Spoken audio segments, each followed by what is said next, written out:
என்னடா உன் அடிச்சு அவங்க ஒன்னனுக்கு ரத்தம் கொதிக்குமாமே, இப்ப அடிக்கிற எங்க கொதிக்குதுன்னு பாக்கலாம்.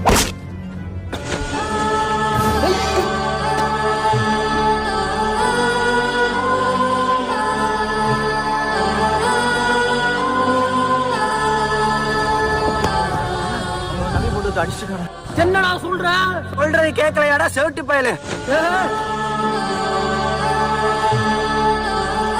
என்னடா உன் அடிச்சு 1/2 மணி நேரம் ஆச்சு, ஒன்ன ஓடி போய் ஒளிஞ்சிட்டானா? அவன் டெண்டரா பேச்சு.